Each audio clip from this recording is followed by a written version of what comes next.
Welcome to Tea for Lunch, a weekly show powered by Arcade.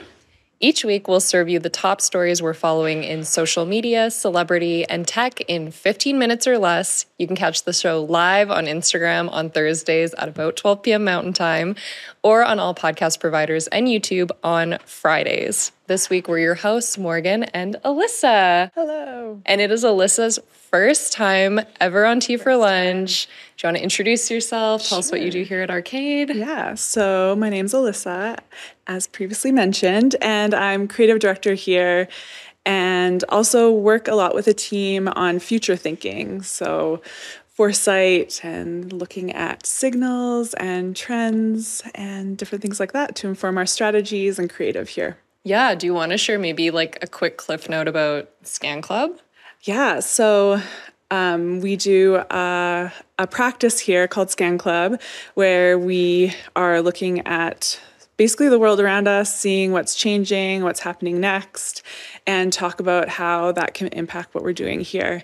And then Morgan and I also collaborate on Scan Club, our newsletter, which you can get in your inbox, and that has a bunch of the signals that we're already talking about. So yes. Yeah. So if you're not subscribed to that, if you are watching live, that's at our link in bio. You can find it. And then I'll make sure that's linked in the description for all of our podcast listeners and YouTube viewers. But something really exciting we did with the Scan Club and Arcade Brands this week was release our first ever digital marketing trend report. Yeah. Big deal. Yes. Big deal. This was a first. Have you ever worked on a trend report before? I've worked on smaller ones, but nothing this big or just even like this type of ownership over it as well. Yeah. This was the first time I ever worked on it either, or something like this. Mm-hmm. So it was a really, really cool project. And we tried to give it a really different approach. So Alyssa and I have been kind of scheming on this for a couple months, and we're really excited to release it. But what we looked into more was how digital audiences are behaving and how they are feeling and kind of the emotions that we're seeing from people. So we can really zoom out and look at how that affects our marketing strategies versus things like make more video, make more short form. It's a little bigger than that, more broad. And I think it makes you do a lot of lateral thinking. Yeah. Which is fun. Yeah. And we tried to make it as actionable also as possible, giving lots of questions and thought starters to do with yourself or your team. So we're hoping it's really useful and fun. Yep. Morgan's such a great writer, so she made it really fun, and yeah, we're excited for you to read it. Thank you. With it, there's a workbook in there. So there's this fun question component to it, like Alyssa was mentioning, that really break down the trends. So I'm going to give you the 5 trends that we cover in the report, because we're going to do Tea for Lunch a little different this week, and we're going to reference some of them. So I want to make sure everyone's clear. So the 5 trends we have are that people want a whole new world. They want less stress and more rest. They want close friends only. They want to feel something, and they want guaranteed value. Okay, so this week, instead of the sip, we're going to be sharing our 3 top stories and discussing how they align with the trends we forecasted in our trend report. If you haven't seen the report yet, you can find it linked in the description for this episode or by viewing our link in bio if you're watching live. Yes, perfect. Okay. Let's get into it. So we'll do normal stories, but we're going to relate them back to some of those trends, chat through it, and just have a groovy old time. So for our first one, Meta says they're still focused on the metaverse, despite earlier speculation that it wasn't a priority for the company. So lately, it seemed like Meta has turned their focus more to things like generative AI and their messaging app WhatsApp. We've been seeing a lot of news stories about that. We've been covering them here on Tea for Lunch, and we haven't been hearing as much about the metaverse. However, according to Meta's head of global business, the metaverse is still very much a focus for the business, and it's intended to be a longer play. I thought that was really interesting. We'll chat about that. And they say it could be a good decade or so until their vision is actually realized with the metaverse.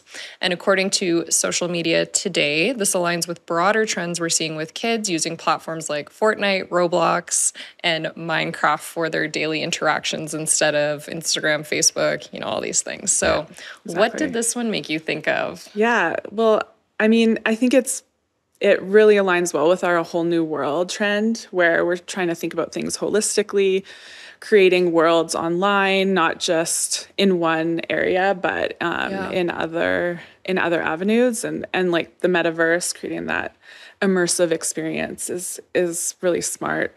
I mean, it's interesting to keep working on it because has felt a little bit cringy to begin, but it's really interesting. I think it's definitely something to watch if they're still investing in it. And I know a point that you put in the trend report was saying people still want the metaverse. We put in small doses. Yeah. And even when we were writing that, I was like, is that a hot take? But it's so interesting to almost hear the week that we put this out that they are announcing this is still very much a focus. So yeah, it definitely makes sense. And I think that seeing the future generations using this is interesting to me. I was reading in that article, they're saying having an avatar is more important for younger people, and it kind of allows them to have a little bit of distance from like having a personal brand online, which is so popular with Gen Z and millennials. And we've grown up with that being kind of what you have to do online. Yeah, exactly. What do you think about that? Well, I live with a Gen Alpha, and he's never going to touch Facebook. He'll never touch like Instagram or anything like that. And they live in Fortnite and Roblox, Minecraft, and they're already like living in or playing in with these headsets and very like immersive environments. So I do think this is like a long game, but it definitely makes sense just seeing their like Gen Alpha's behavior already. Mm-hmm. Yeah, it feels like it allows a bit of distance. It also fits with the trend, I think, about less stress, because I do think it takes a little bit of, like, these games are fun. They're like a fun thing to do. Some of them are even like a comfort game for people. And so I see that fitting, and like the comfort gaming I'm seeing more and more of, even with like people a bit older.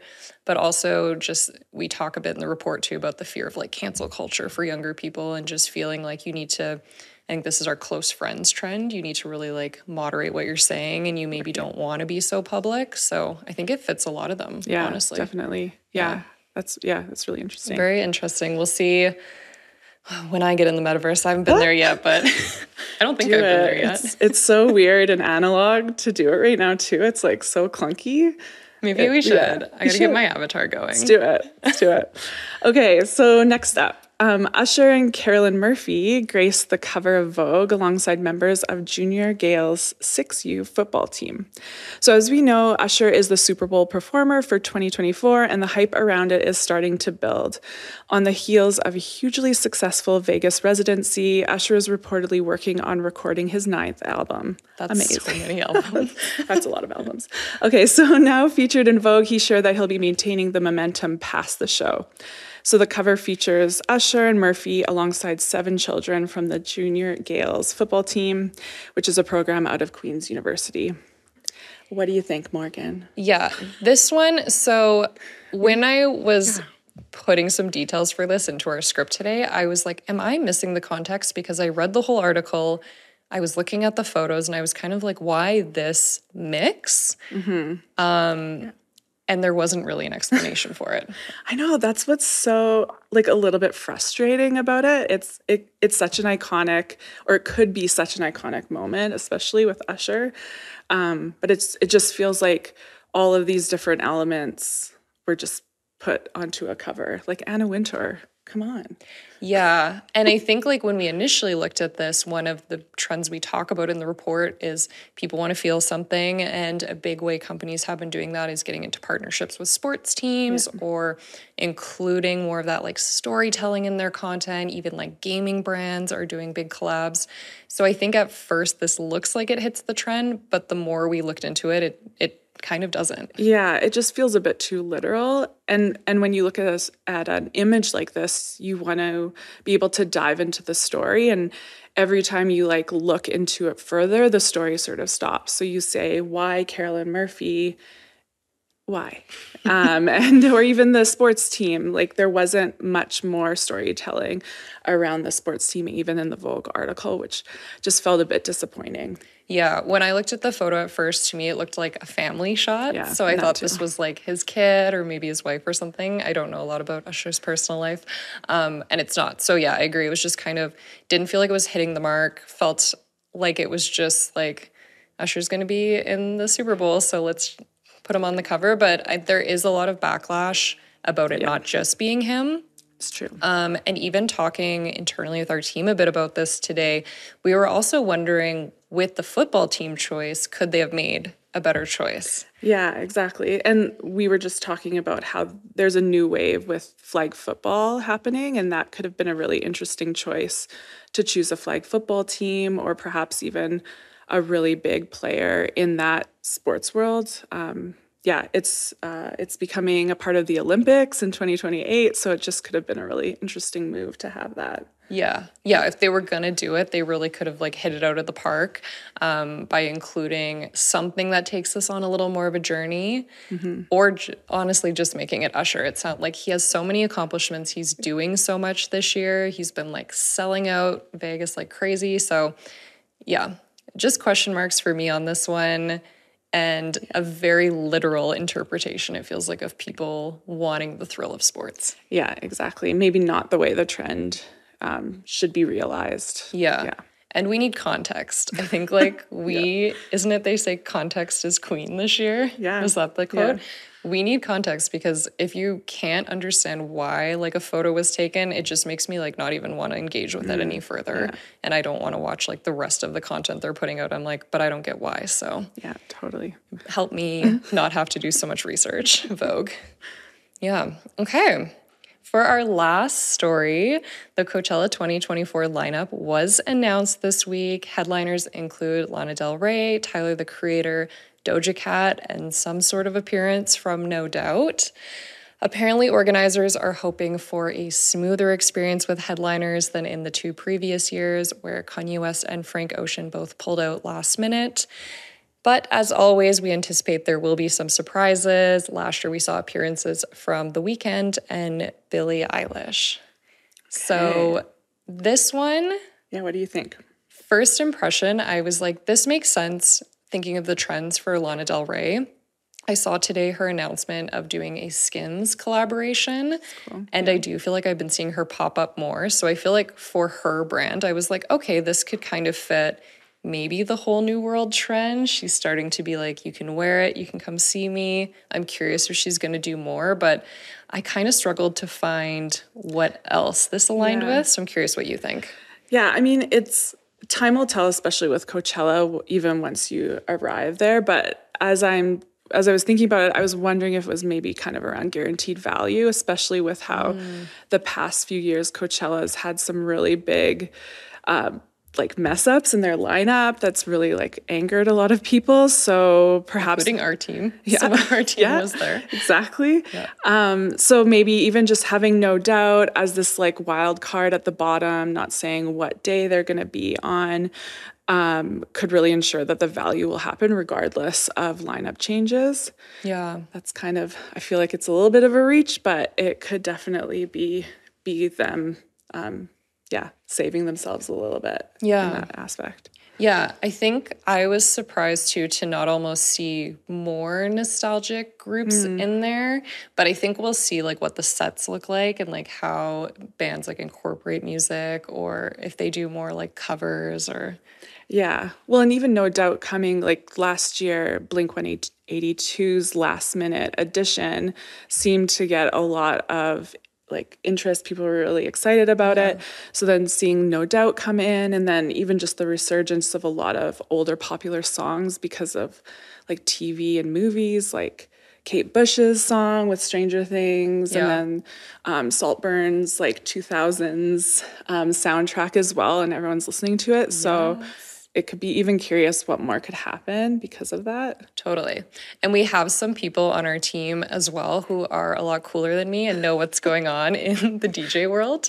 And so here's the tip I got, was that club music and smaller intimate club experiences have really been on the rise, and people are really wanting that. And that made me wonder if Coachella is trying to explore a bit of a different lineup feel to get more of an intimate vibe versus such an influencer heavy event. Interesting. Yeah. And we've been seeing even in the trend report, I think we linked an article about influencers are just getting they're just being seen different right now. There's a lot more communities or even businesses that are kind of not welcoming influencer content as much. So I do wonder if they're trying to create that close friends, intimate feel. Which is interesting. Yeah. Which is interesting for Coachella because I'm like, can they do that? I don't know. Yeah. Well, I mean, yeah. And they were saying too that there's a lot of DJs and dance music happening in the lineup. So I guess we'll see. Yeah. See what happens. I won't see because I don't think I can deal with the heat. Live stream. Watch the live stream. I will watch the live stream for sure. I'll watch it like from my nice, like cool room with air conditioned. my sensory experience controlled. That's awesome. Yeah, but that's all our stories for today. Thank you so much, Alyssa, for coming on with me. Okay, now that we've wet your palate, go eat something more substantial. Cheers. Bye.